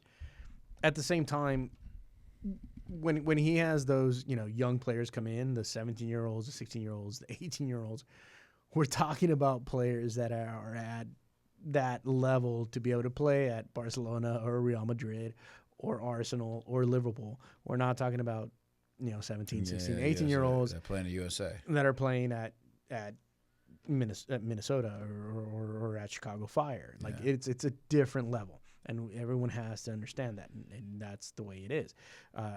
So I can see him having the patience and the capability to do it with, the players that he has been doing it with. I don't see it. It's one thing to do it with, Vinicius Jr., and another thing to do it with Guti. Okay, I respect Guti, top player, amazing, but there's a difference there. There's a difference between Vinicius and Guti. And so can he do that coming in? I don't know. I think there's a big thing with American fans don't realize that. Yeah, you say like we're like a C team. Yeah, we're that's the other not. Thing. That's good. what I was about to say. We're not great. We're also not. I was happy for us to make the knockouts in the World Cup. Yeah, right. I thought that was an accomplishment. That was fantastic. Yeah. And if we don't make the knockouts the next time, then we have regressed. Look, okay. Here's the thing, though, and we have to be honest with the American fans that are listening to us. I get it. You have to understand that the hope for a team to advance in the World Cup is a wonderful thing. But you have to be honest here with ourselves. The U.S. is not going to win this World Cup, even if it's in the United States. And if I eat eat those words in a little bit of time, then I will eat those words. But you're going up against Spain. You're going up against Germany, Portugal, France, England. Right. Well, I hope it's not pro. I like my thing is, listen, man. I don't think. And I'm with Adrian, man. We're not winning. I will not see USA win a World Cup in my lifetime. Probably not. And okay, well, I still have hope on that. I have hope on that. So. No, like until like, and that goes into this. I mean, and when we're talking about later USL things, like it's just way too much of a CF, and that's me, a cluster F, and that's like we're not gonna be able to. It's a mess. Like we're like we can't even get the great players that, and like we're trying to focus on Europe. Like we're gonna focus on 51 states and try to get all these best players and try to all come together to win something. 5 different leagues. Right? Yeah. 5 different structures. It's not gonna happen. A foundation structure that doesn't work. Yeah. Yeah. So I kind of just don't care. Like low key, just don't even care, man. You know what I'm saying? Like it's like. We're not. I have more. This is such a negative show. It is a show. We're having such a negative I love to see other nations getting better than let's, us because they don't have a billion things going on. Let's be honest. Any previous World Cup have either of you been like solely rooting for the U.S. No. I always no, I'm military. no. I always got to listen to back. Like they're always one of the teams. I was like, I want them to do good, but like you play. I'm gonna be honest though. But then you have your real team that you're you're watching. I rule, but wait, did we? Yeah, I go with my heart. I go USA. With my mind, I go Spain. But we also grew up thinking like, yo, we were top notch. Gold Cup in the bag, right? Always USA. Always USA. Nah, not always. You know what I'm saying? No. I mean, you're a little bit we younger weren't than that me. good. But I remember when Mexico used to just punish us But left for the and right. most part, though, we came in like I thinking was there. we're. I was there when 2-0, the win, the first times, the first few times that we beat Mexico. But it was only that was huge. But when has it ever been just U.S. like not USA or Mexico? Like on our lifetime, when has it never just been us two? The top dogs. No. When I was growing up, it was no. Come on now, it was Mexico and Honduras and Mexico and Costa Rica. I think we're always USA was like I guess we going to '94. We were like good '94. I don't. Ever since '94, I don't remember any of those teams being better than us. Oh no, yeah, I remember other teams being better than us. Mexico always. When did Honduras win the gold? Like you told them, like bring it up. When did Honduras? No, it was always Mexico. No, it was always Mexico. Mexico and USA Gold Cups. These tournaments. When did Honduras? When did Cuba? When did Jamaica? When it wasn't not USA or Mexico? Jamaica was in that World Cup, right? No, the Gold Cup. I'm talking about ours. I'm talking about the stuff Gold Cup. We're supposed to win, and the CONCACAF. There's supposed to be two top dogs, right? It was us two. I don't recall ever last time maybe growing up like when Costa Rica was winning the Gold Cup, or when Jamaica won the Gold Cup, or when it was always us, and we always were settled in. It was like we were the best teams, and now we're not. We haven't been ever since the whole Trinidad and Tobago thing. Everyone's caught up, and now you got Canada. Well, yeah, and every country is caught up because Panama, in my opinion, is not worried about basketball or baseball or NFL. I mean, right? they're worried about baseball. Yeah, I mean, baseball. You got me on baseball, but like these other sports, though, right? Like you can get me wrong, but like, getting on, like they have players. They're focused on minimal sports, man. They're not focused on everything else, and we don't have people just focused on soccer. Like you may go to academy, but man, you're not just focused on soccer. You're playing basketball. You're going out there. You're doing other stuff. You know what I'm saying? We don't have that here yet. No, I mean we have in certain sports, but not your swimming is swimming. Like, look, swimmers are swimmers, and they're going to swim. They're not going to focus on anything else. They're going to swim. Bicycling, again, bicycling is bicycling. You're not going to have those kids focusing on much else. Now, granted, for the big sports, right? Baseball, basketball, football, hockey. Yeah, that's because the chances of you making it to the top of the NFL are less than, I think it was, less than 0.5%. Yeah. So, yeah, I mean. It's not that bad of a chance. So but you think, okay. But you're just trying to, hey, man, you're just trying to get, nowadays, you're just trying to get to college. 300 million people. You're just trying to get to college to get this NIL money, right?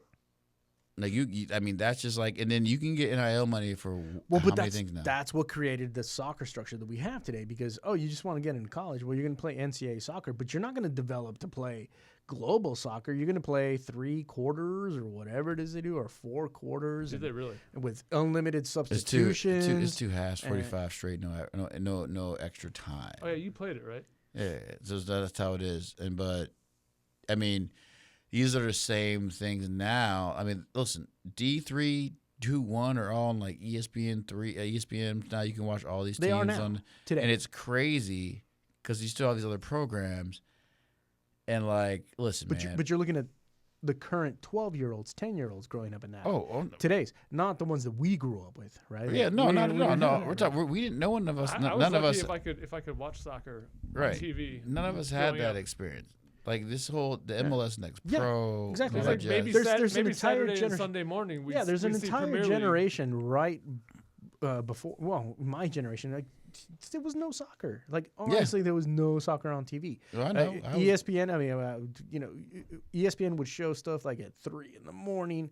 They would just show the World Cup. I mean, I was in Europe when I was growing up, so Eurosport, I had all that jazz when I was living over there. But yeah, I I mean, we come over, we get called grass fairies and all kinds of stuff because we're trying to play soccer, right? Which is now one of the, well, even Donald Trump, soccer's doing really good. Yeah.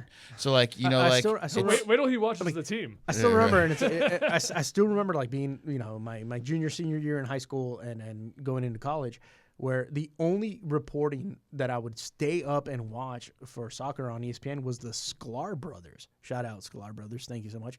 And they would cover like 5 minutes of the weirdest sports all over the world. And they would cover soccer for like 10 minutes. And yeah, Manchester United did this, and Real Madrid did that, and they would do it in a very comedic way. But that was literally the coverage of soccer in the United States at that point. The Sklar brothers at 2:30 in the morning. No, I remember like growing up in the '90s playing soccer, and you could order like VHS tapes from overseas of your favorite team. Absolutely, and that's how you could watch it. Yeah, absolutely. So okay. Let's get back to what the issues are here in the United States, because USL just announced they're going to go pro rel, and MLS just announced that they are going to go expansion. They're going to expand some more. Garber did kind of drop this thing about doing promotion and relegation, but kind of one of those intramural promotions within MLS. Like, yeah, you're still part of the MLS closed system, and we're going to have enough teams to where you can go up and down, but you're still within that closed system. You're not going to be able to dump out. But USL has announced the ownership, from what I understand currently, and the stuff that I've been able to find out, 90% of the owners voted for going promotion relegation. They're going to start it within the next 2 years. Wait, USL. USL. Okay. USL. MLS is not. MLS is not, no. MLS is going to go the way of expansion. In other words, you pay us $500 million to join MLS. And Did you say extinction? Expansion. Oh. Yeah, maybe extinction. That's the question. Well, wait. Which program do you think would probably be best? Is it better to have 90 teams all over the country who in the end just show up for a playoff system at the end? Nobody's going to get kicked out. Nobody's going to lose. Everybody franchise-wise is going to make their money. Or a promotion relegation where, you kind of it's scarier it's a scary system for owners because you might lose out. I like pro rel. I like pro rel, but I don't think it'll ever work here. In what sense? Like, what we do you have think won't 50 work? plus teams for those states. Pro relegation works, in my opinion. We look at these other teams like Europe and everything, when there's more unity with the first division with the big cities, Premier League, and then go to the championship. Like Chicago, for instance. Right. We have so many teams here. Yeah. We have a lot. How is that going to work? I mean, you don't. How's that going to work? Well, I mean, it could be adjusted every few years. Yeah. To but make there's sure so many different leagues in US of A, and they just keep expanding. Right. How would it work? Okay, so here's the way. What were you asking? Sorry about that. Just Steve. It sounded like you had a question. No, you're going to say something. I mean, I'm saying, how would it work? How would it work? Yeah, like where would these places play? I'm not really sure, but as a Fire fan, the last 15 years, we should have been relegated over and over. Oh yeah. I'm also a Blackhawks fan. I'm also a White Sox fan. Yeah. Like, these teams should be relegated. They should be pushed to get better. You got to. They should not be able to just sit there collecting money from fans and be total trash. Yeah, and then at the end of the season, be like, "Hey, are you going to give us a new stadium or what?" So and that's the thing. Like, but here's my question. So they should be held accountable for not doing their job and having a good team. Because if you don't give us a new stadium, we're going to move up the street. Good, right, get out of here. The thing is, unfortunately, here, if the Fire were to get, say, relegated, and they were going to have to play to the Des Moines Menace or something like that, the club would just be it would just go. It would fold. It would be bankrupt. They would there's no possible way I think that would actually really happen. Like, there's just way too many. There's too many hands. There's too many teams out here that I respect USL trying to do it, but what about the teams that are already in USL right now?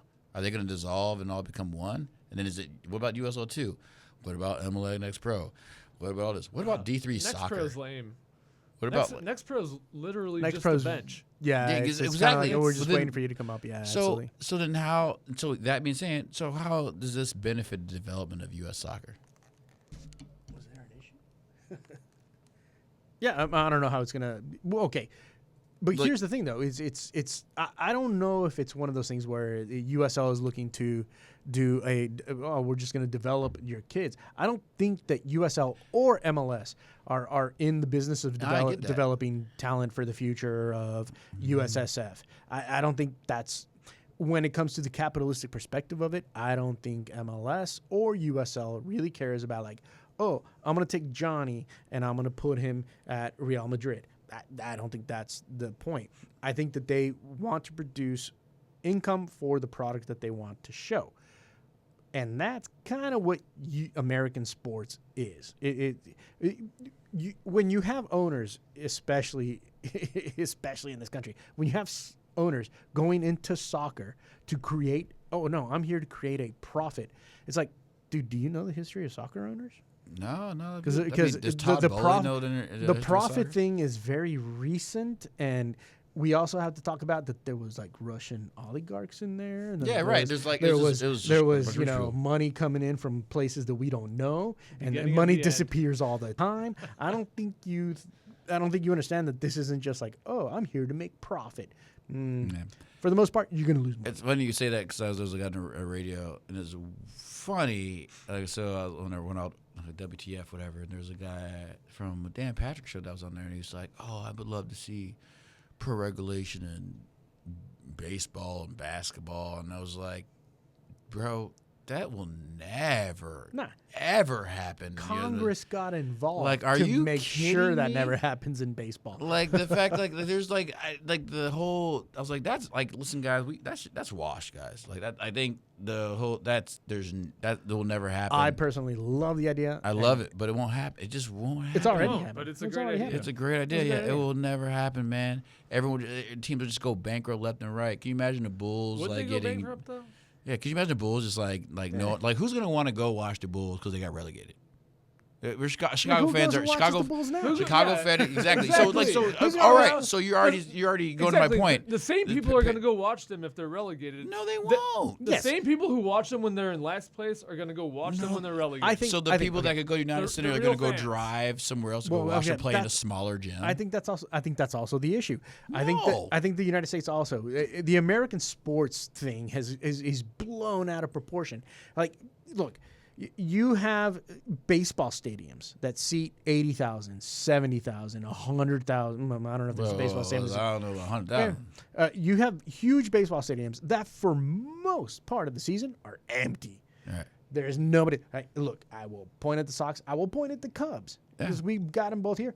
There is that entire first 4 months out of the season where there's five people there on a Saturday. I mean, it was popping today, and we won today. But at the same season time, opener. but again, we Season- said everybody just goes like to last season year. opener. Like I don't know talking about the money. We're Like winning they it all now. The owners said like, oh, we're gonna be bad. Oh, we're losing money. We Like, shouldn't it's be like- building these stadiums. Like how and if ownership is going to look at the city, Right. at the municipality, and say, "Hey, you all, I need your tax dollars to build a stadium," then I think it's fair that we say, "Cool, 30,000 seats, period."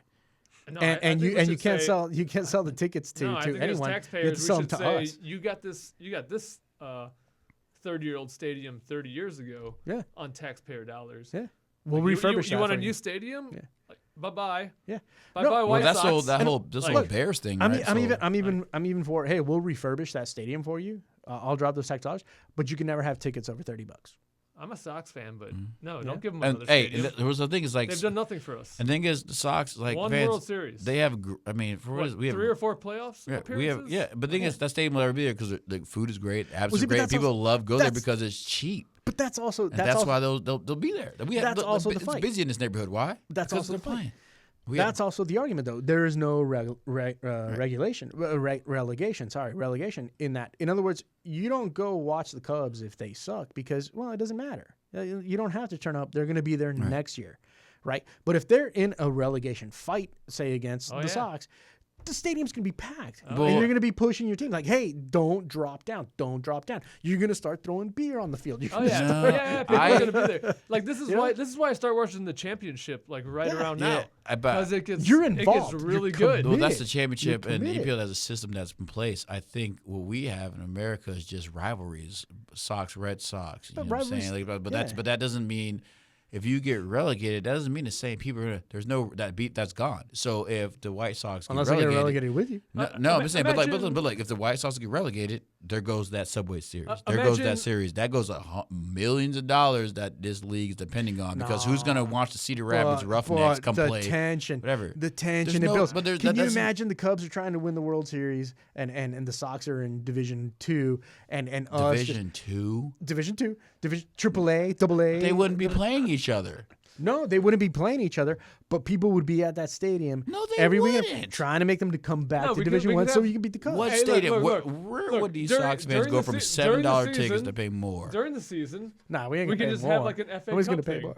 What did you say? We can just have An like FA an FA Cup? Cup thing. The thing is, Every here's the league thing is, gets- you guys are also the good thing about this stadium, like this, like the group. Unfortunately, unfortunately, America's produce like people. There's like things like, yo, the top food you can go to your stadiums. Like, you need this league's gonna stay the same because as long as you're in this NBA, MLB, the money's the people are still gonna go. Like we're this neighborhood's booming just because ain't the White Sox were bad last year. People still go because the stadium's good. Like. The stadium I is don't nice. see. I do like that stadium. Like there's, I don't see like again as much as like the Chicago will never we get should- promoted or we whatever should it be is. going- Like it's yeah, but we can go back. But there's that system in America won't work. Why do you go watch the White Sox? Oh, the stadium's great. No, I mean, I go because the it's cheap. food- The I cheap don't go ticket. that often anymore. I go because it's cheap ticket. And the I food's I good. used to go because after the third inning, they would give you free tickets because the White Sox were so bad. Yeah. But they stopped doing that like 4 or 5 years ago. They're like, no, it's half price now, even if they're this horrible. Oh man, Nah. And I was like, they're nah. like I was like, $7 nah. tickets. There's $2 tickets. There's free tickets all the time. I now. don't care. I had- when I I had- show up in the fifth inning, I'm not paying anything. Exactly. Like, So why would baseball go to a relegation promotion to be like, yo, like these teams Well, are no, there's no, too many just- teams that's- as it yeah, is. it's You know what I'm just- saying? Like so, that's- but that's everything football, basketball. Okay, but here's the thing though. it with also soccer, spreads money across yeah, well, that's a whole like other. the yeah, that's a U.S. whole You other, know, yeah. like Yeah. like you got a bunch of like people from New York traveling to who knows where, Ohio. Tell that to La Liga, where only Look, two teams look, get money. I grew up in West Texas, and I will say this: growing up in West Texas, watching, here and there, watching the El Paso Diablos play, there was like a good 5 seasons, like 5 years worth of seasons, watching them play where they were amazing. A lot of the players got called up at that point to New York, to the Yankees, to the Sox, to the Red Sox. The White Sox weren't that great, I don't think, at that point. To the Dodgers.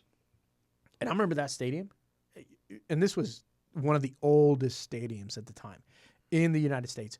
Packed. Every it could be a Wednesday night or a Tuesday night game. Packed. People were there for the team. Winning is a part of bringing your constituents, your group base out to that. But if you're halfway through the season, you're already at the bottom of the league. You're probably going to throw it so you can get the best college prospect coming up, or the best. Yeah, you're tanking the thing. Yeah, You're going to tank it. So at that point, you're never going to get people to come out. You're just not going to get it. Whereas if you still have to fight to stay in the league, in the top tier, then you know what? You still have something to fight for. Yeah. You still have a reason for the fans to show up. Then you have to get rid of the draft. Well, no, because The draft is a joke. No, it's not. then Look the at whole- Houston Rockets. The Houston Rockets right now are one of the best teams in there because they're so Okay, bad for right now okay, because they got a bunch of young players. So you would literally have to but get rid that's- of the No, draft. you're right, Adrian. That's If because there's- there if there's is no other system other than the NBA. No, if no, there was the a competition, MLB, the hockey, all that. We have the Chicago no. Blackhawks What I'm have saying, like what one I'm of the saying, best players. what I'm saying, NBA, NFL, Major League Baseball for sure. They're closed systems. You either play for us or you don't. Yeah. Like there's no one else you can play for. But you could go play baseball in Japan. You could go play baseball in Korea, South Korea. Makes but money. Maybe not. Like if you're a scrub in Major League Baseball and a star in South Korea, you might make a little bit more. In I mean, South Korea, baseball's like we're talking about a sport in general where you don't make a lot of money in general unless you're playing in MLB. What? Baseball Right. players make a lot of money. Baseball No, players if do you're only if No, you're no, in no, the no, MLB. no. If you're Right. a triple A job, you're not making Oh, yeah. money. No, the MLB makes insane amount of money. Uh, you don't even have to but like, what be I'm on saying- the field and you make right. But Right. unless you get 500K. But the conversation is you can only look. NFL sued a college player because he wanted to come out and play earlier for the NFL. And the NFL said, no, we control this. We control the way this works. We don't like what you're doing. Bye. Even though he was a great player. He was a fantastic player. Not dirty break time. It is a break time. Maybe we will come back with this conversation here in a minute about promotion, relegation, and closed systems. You're listening to WLPN LP Chicago. 105.5 FM Lumpen Radio. You're listening to Lumpen FC. We will be right back.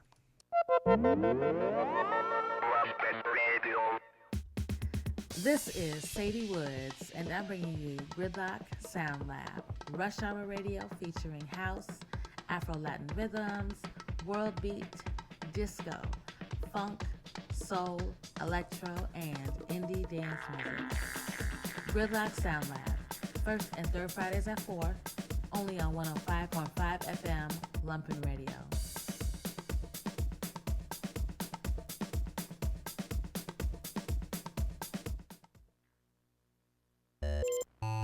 Weird Lady Music is now on Lumpen Radio every first and third and sometimes fifth Friday of the month at 7 p.m.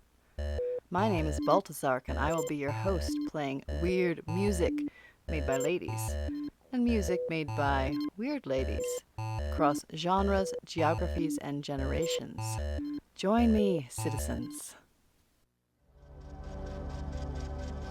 Have you ever felt there was more to this world than you could understand? Join me, DJ Hammond, for Spirit World. Every first and third Wednesday from 10 p.m. to 12 a.m. on Lumpen Radio. Spirit World is a showcase of sounds designed to transport you to another world. Spiritual world that we cannot see and feel. Lumpen Radio is supported by the Museum of Contemporary Art Chicago. The MCA champions the new and unexpected in contemporary art and culture through its exhibitions, performances, programs, and collection. Located in the heart of downtown Chicago, the MCA boasts the award-winning MCA store, the Marisol Restaurant and Bar, a 300-seat theater, and a terrace sculpture garden with a great view of Lake Michigan. Every Tuesday, the MCA is open until 9 p.m. and is free for Illinois residents. The MCA also offers free admission for anyone 18 and under all year long. For more information, visit mcachicago.org. You're listening to WLP and LP Chicago 105.5 FM Lumpen Radio. You're listening to Lumpen FC. If you have any comments or questions, hit us up on lumpenfcradio@gmail.com. Or if you want to join in on the conversation, watch or listen to us on Lumpen TV on Twitch. Yes, right. Yeah. If you want to keep up with anything that we're doing, any of the events that we're putting together, or any of the showings, soccer viewing parties that we're about to have, hit us up at Barra Brava Brewing on Instagram. Barra Brava Brewing is a proud sponsor of Lumpen FC, and you can currently find Barra Brava products at Mars Community in Bridgeport, Life on Mars in Logan Square, and The Barrel in Pilsen. We're also on X. I think we're on we're open on Instagram, Lumpen FC Instagram, but we have a Lumpen FC Radio Twitter X. Twitter X, all right. Because Adrian keeps forgetting all the time. I forget Twitter X. I mean, whatever. You know, I just put that one out of my mind. There's like new stuff Twitter out there X. that I refuse to whatever. Something called Blue Sky or something. I don't really know. Yeah, Sky. Yeah, I heard it's Blue Sky. Yeah, we'll see about what we move into. So we've been talking about promotion, relegation, and a closed system in the United States. So currently what we have right now is USL is looking to do promotion, relegation within the next couple of years. MLS has decided to move into an expansion. Well, they've done so for a couple of years to move into an expansion style product, which they've done quite successfully over the last few years. Look, if you were a NISA team, if you were an USL team, or an NASL team at some point, you can bet your bottom dollar that MLS was going to put something right across the street to make sure that you didn't succeed. It was kind of that Walmart, competition tactic. Oh, you have a store here? Well, I'm going to put a store there as well, and we're gonna beat you out either with prices or whatever it may be. marketing schemes at that time. We were talking about the pros and the cons of promotion relegation here in the last few minutes, or a few minutes ago. I prefer promotion relegation. To me, at least that makes me want to view it, even if we're doing poorly that season, so we stay up. And if we're winning, well, then we're winning, right? Then it's the win. Right. Again, I've never looked at playoffs as a system where I really cared about playoffs. I care about winning a league. You know, the tournaments are great. The Champions League tournament is awesome. The FA Cup, cool. That's great. I want to be a part of that. I don't care about, the third tournaments, the care about cups and all that stuff. But for me, it's important that Real Madrid wins the league. You cared about it last year, right? I always no. I care about champions when Real Madrid's in it, because Real Madrid's in it a lot. We're still in it now. Manchester United, That's so funny not because I care. think exactly Had we won the Carabao Cup this year, I wouldn't care. Like, you're 15th place. So it's funny because sometimes when they say Real Madrid thing is Champions League, because no, it's the league. But the league first. I'm curious. I just think it's funny that it'd be league first when you guys are clearly always going to be top two in La Liga, and it's Champions League. We're not top two right now. I think Real always goes for. I'm pretty sure it's always Champions League. Hey, look, I'm not. I can't sit there. I can't sit there and tell the owner of the group of Real Madrid what to do. Yeah. But for me, the important trophy is the league. Heard. And right now, we're getting dropped by Barca, and we're getting dropped by our cross-town rivals. Are you saying you're in third place right now? I thought we were. We were as a week ago. Interesting. Did Barca win today? Barcelona did win today because it's La Liga. Then we're definitely underneath Barcelona, without a doubt. But with that said, to me, the league is important, right? And if we were fighting, we were Real Madrid and for some reason fighting to stay out of relegation, then I would absolutely be involved in that. I'd be captivated by that. And I'd be scary. It'd be scary for me if we were in that position. And I'd be at those games. I'd be at that. I'd be screaming at the TV every weekend. But if it was one of those systems where, it doesn't matter. Yeah, you're in 15th place, but you're not going to go anywhere. It doesn't matter. Like, I don't care what happens to Manchester United this season. They're not going to get relegated. That's not going to happen. Probably not. That's not happening. But am I watching every game on the weekend? No, because, we're not going to win. The league's done, right? Well, almost done. I mean, the three relegated no teams Liverpool are so fan bad wants to hear that. No. The smile on my face right now. Just saying the that relegation, Real Madrid is 3 the relegation's points. not going to happen, so I'm not involved anymore. I'm not in it anymore. Like, it's just, all right, well, cool. All right, 15th for the win. I think you'd have to have like me coaching or something for you to get relegated this year. You still very much can win La Liga. We're in the fight. You're 3 points away. We're in the fight. Shocker, y'all. Right? Barcelona, Real Madrid fighting for the title, y'all. It's called dominance. Yes, that's what happens. It's called dominance. Even when Barcelona be like somehow just cheating like crazy. Come on, every club cheats. Every club cheats. I feel like Barcelona has, I don't know, just a lot less superstars than Real Madrid brings in. No, Barcelona has a. Okay, I can see what you're saying. The dollar thing and all that. Absolutely, I feel you. I mean, on they don't pay for their superstars. They kind of groom them into superstars. They do. They're currently starting to do that. They sell parts of their club not as much as they're they not used supposed to be selling, or somehow they're selling and registering players. Look, we can't get into the Barcelona and Real Madrid history because it is full of pitfalls and cheating and lying and stealing and winning the league and trophies and trophies and trophies. But he's over here worried about I'm talking. Okay, but hold on. When's the last time y'all finished in third place? The last time we finished in third place was probably about 7 years ago. 7 years ago. No, it was a while ago. Atletico finished ahead of us and Barcelona finished ahead of us. Remember when Atletico took the league? That was 4 years ago. Mm-hmm. We finished second. We finished second. Okay.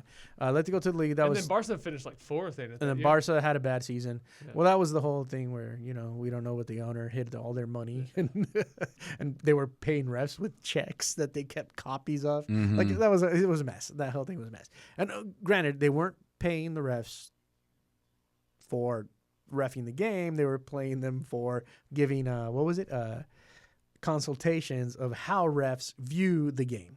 Bro. So that's, that's I love how how just went like down. I was like last And time. what's crazy is they kept copies of the checks.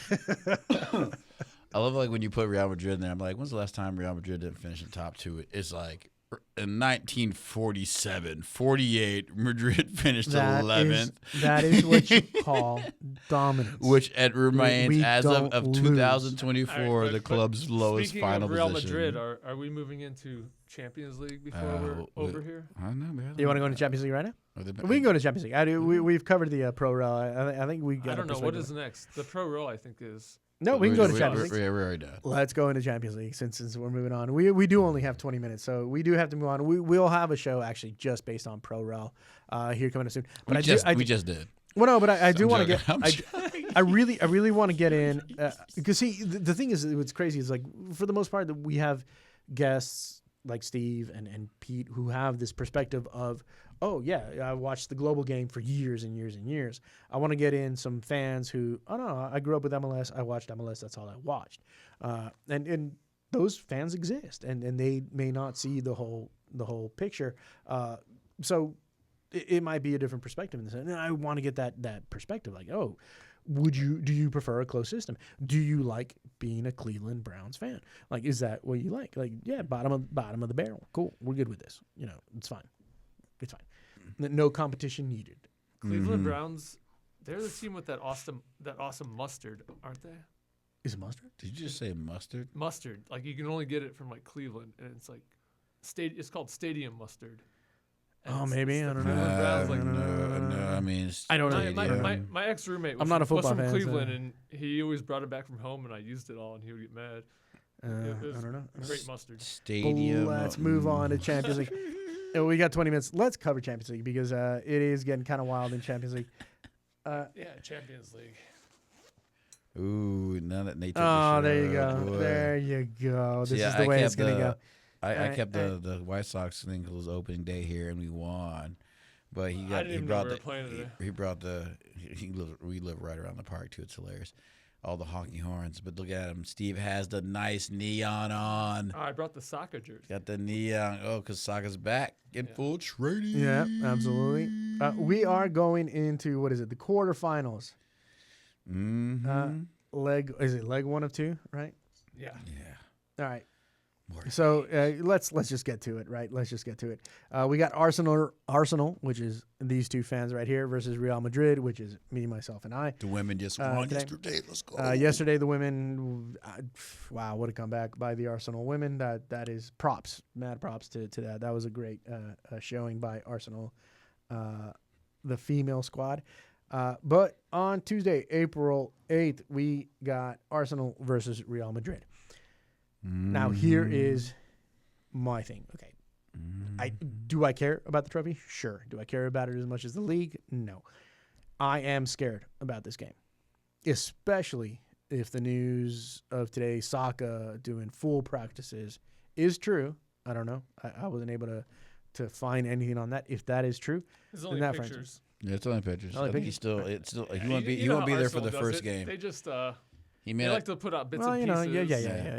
Everybody lies. I think it's more of a second game thing. When's the first? Is the first game at home? First game's at home. You guys are at home. First game. It may be. I think it may be a second. He might come on at the end. Is it one of those psychological? Everybody's playing. Starting to play psychological games. Cal Flory is definitely not playing. No, I Cal can't Fiori's believe that out? happened again. Yeah. The same exact injury as the last national break. Yeah. International break. What happened? No, the first one he actually injured that one with Arsenal. Then he had the same knee injury during international break, left knee, buckled on him. So we'll see what happens. It's just like overstretched. Overstretched, yep. He slid and Hyperextension. Yeah. Okay. Mm-hmm. And he's had surgeries with that before? No, or? he hasn't had surgeries. He's just been. It's April between April 10th and 17th is when he's supposed to be coming back. So okay. You guys don't have to worry about the big dude for a while. But the whole there's series. still Miles Lewis Skelly for left back. So we'll start with you guys. How do you guys feel about this game? Glad you just said that, because the only thing I wonder if Ben White and Timber are going to play, because just only because of the past few Lewis Kelly tackles. he can't do that because that's like one of the things they're gonna like not nip us in the butt, right? You know what I'm saying? Yeah, he's out there solo, or they do a half thing, and he's like has to tackle Mbappe or something. We can't afford him to do something reckless. Who's on the right for Madrid? It's Rodrigo. It doesn't matter. They're all fast. It depends. It literally doesn't matter. Rodrigo, Mbappe, Vinicius, they're all fast. So you can't be over. No, Mbappe and Vinicius are going to be on the left. Right. We might actually put Tierney out. But you're gonna have all you got. If you use the body, you be all right. But you can't take that risk and try to tackle him at half field. All right, but here's what I'll give you guys: is I don't think we can play this super fast up high line against Arsenal because our defense just can't drop, and your counter is even if you don't have Saka, your counter is ridiculous. So we're always going to have a line that is sitting back, which means then some of our defenders who do play well up high, Carvajal, Camavinga, and others, and even the German. Why am I blanking on his name right now? Rudiger. And Rudiger also, you're going to have him at the top of the box trying to get that strike or the header coming in, diving in on the corner. We're not going to be able to do that because Rudiger, love him to death, can't drop. He's going to get smoked. Camavinga is fast, but then Camavinga gets a yellow, 2 yellows right away, a red card maybe trying to stop a player. Carvajal, no, can't drop as fast as the other player. We've seen him getting smoked in this tournament. We've seen it. Well, Vasquez is small. Yeah. So Vasquez can get back, but he's going to be small. And then size is another thing. The corner kicks, who do we have other than Rudiger with size? I love the shout to Seabass. He on the show, but like I love that he said that he was like, someone scored off a corner, then like when the Arsenal game happened, like we scored off, they scored off the counter because he's like, you gotta worry about the counter, and then we scored off our corner, and I was like, and Mourinho's kind of coming to his own right now, and like again, like it's like I kind of like I do think like if it's tight game, I'm like, all right, who do they have to match up with? Saliba, Gabriel, Rice, the back post. Partey. The keeper's going to have to take the back post. Martinelli isn't small. I mean, you guys have pretty much said everything I've been thinking. Like, it's going to be a great match. Yeah, I hope so. I hope it's a great match. I think it might be high scoring between both teams. Part of me really just thinks that Madrid's going to win because they're Madrid. Yeah. So here's I kind of did one. I kind of wish California didn't go down. I think. Obviously, I want Arsenal, and I think we have a decent chance. I think Ancelotti is going to have to do with the thing where we play from the top of the box, like literally back and forth, right to left. If you guys right go to into left. a low block, I'm gonna be very upset. I think that's kind of. They may have to.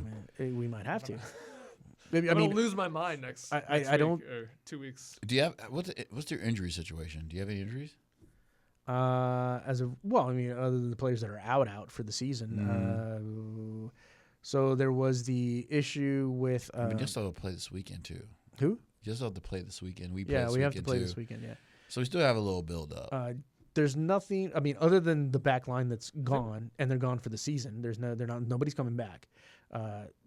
There's not really a huge issue midline, other than Modric can do 90. He can't do 90 minutes, so he's a super sub. At the same time, Modric coming in at 20 minutes left in the game.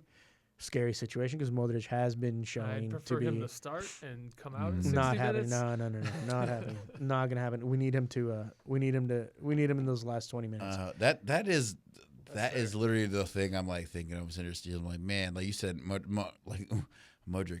Can you? I'm like, I'm picturing Modric on a corner kick guarding Declan Rice, 50 years old. I'm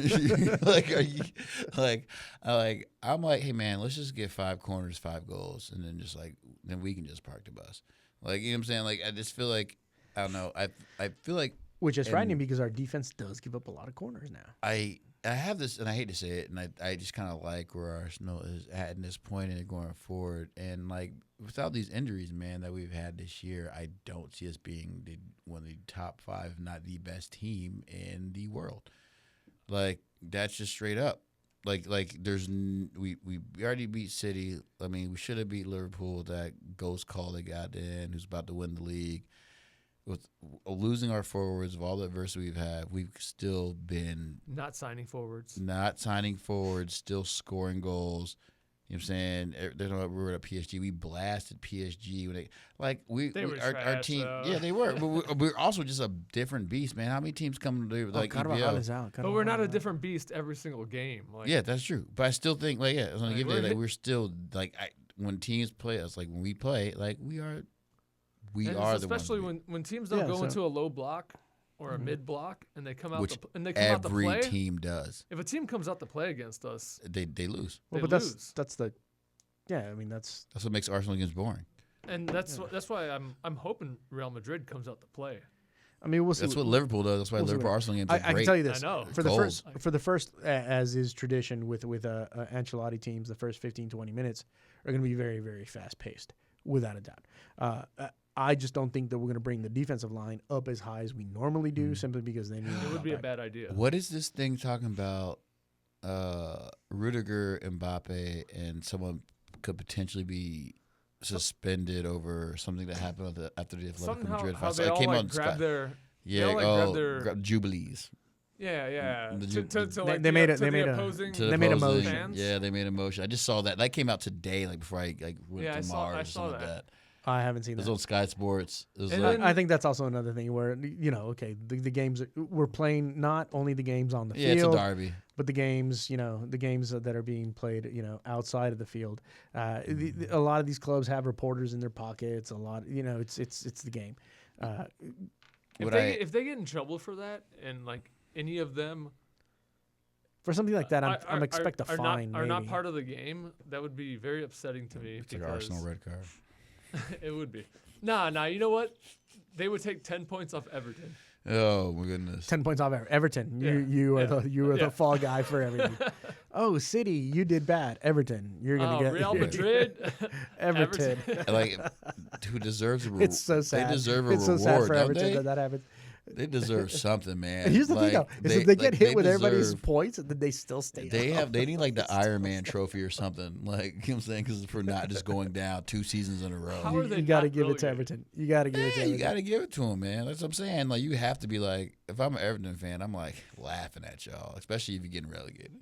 All right, what other Champions League matches? We should talk about them all, right? Yeah, absolutely. There's no reason that this is the only one, right? Yeah, this is. This is the only one to us. Let me bring it up. Because I went to the Real Madrid stuff. Here we go. Who's it? Bayern. Who's Bayern playing again? Bayern PSG? has Inter. They're also a team I follow. Bayern and Inter. That's going to be a good one. It's going to be a good match. Dude, okay. It's going to be. I feel like it's going to be boring. Really? Honestly, I don't see a game that's going to be boring. I don't think it's going to be boring at all. I think there's going to be goals. I think the first leg's going to be boring in that game. In what sense? Like everybody's just playing defense? I think. You think Bayern's going to play defense at home? Yeah. I think it's going to be boring. With what's his face? Fonzo Davies is also out, bro. Towards ACL. Well, but he's out for the season. They have to make their adjustments, right? Yeah, I think it's. But Harry's still in there. Harry's still gonna play. Yeah, I mean, I watched the Bundesliga. Right. I watched the Bundesliga. We all know he's not getting a trophy, except the Bundesliga. I thought he got a trophy. I watched the Bundesliga. It's Bayern's not he'll get the Bundesliga this year. That game, that's didn't they also get the FA whatever it is over there? The Pokal. No, I feel like they've been knocked out of the Pokal 2 years in a row. That just seems like a game where both teams are like, we can wait till the next game. It's like I don't know. I mean, they win the Pokal? So you think that the first legs are going to be boring? Yeah, so I said the first leg. I think the first leg's going to be boring. It's going to be it's going to be like when Arsenal played Inter Milan. Oh, that game was awful. I don't know. I think PSG and Aston Villa. That's going to be a game. That's going to be good right up. That's right. I think that's going to be a game. Because those are two teams that don't know how to slow down. They're not. Exactly. What do you mean? No breaks? defense. There's no breaks. But Inter Milan and Bayern have that old man in them. They're like, all right, we go. You know what I'm saying? It's like a slow jam. It's like, all right, we're gonna dance this first leg, and then the second leg's gonna be popping. Like the second leg's gonna be popping. I feel like on that leg. And Barca Dortmund? You think Barca Dortmund's gonna? Oh, that's gonna be crazy. I mean, remember, didn't they already play each other last year or something like that? And it was nuts. Dortmund went that game's gonna be crazy. So why you say this is gonna be? Dortmund went through Barca. I said Bayern, right? I said Bayern. I just said specifically to Bayern. So it's gonna be good. Bayern, Inter Milan. Okay. Oh yeah, the other games, makes it. But Bayern, like I said, those are they like the grown folks of the group. It just seems like they've been there so many times. You know what I'm saying? I think Bayern is one of the older. Yeah, the it seems older like so dogs they in this play game, like I said, if you watch them on, they're not a team. They're not coming out the gates, and they still have stuff to play for. So I just feel like the first leg it may be a little all right. Let's just. Inter Milan's defense is it's so Bayern's not going to be able to play them just outside the box and goes left and right. Yeah. They're not going to be able, they're not going to break down Inter Milan like that. No. And here's the thing though, is that they do try to do that. Inter Milan does have a bit of a counter. Yeah, I don't think they do have some cleats that dig in and run. It's like a game that each team does not think they won't be able to win. Like on the road, you know what I'm saying? Like wherever they go, they'll be like, I mean, because you can say like, Bayern, but like I feel like if Inter Milan's like, yo, I said their defense, our defense is good. I mean, all right, say even if it's 1-0, all right, now you got to come play us, right? And then, this is why the away goal should have never gone away. I actually think away goals should have never gone away. I love the away, and this is why it's important because now you got a boring match.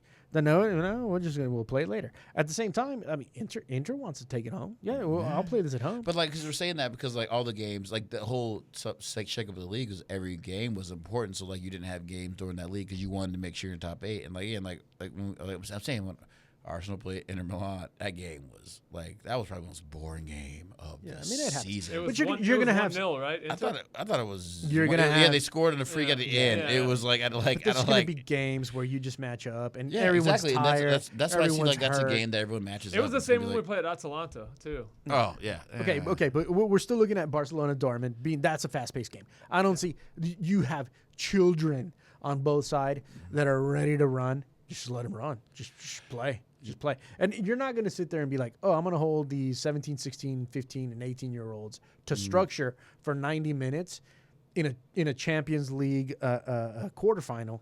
Look.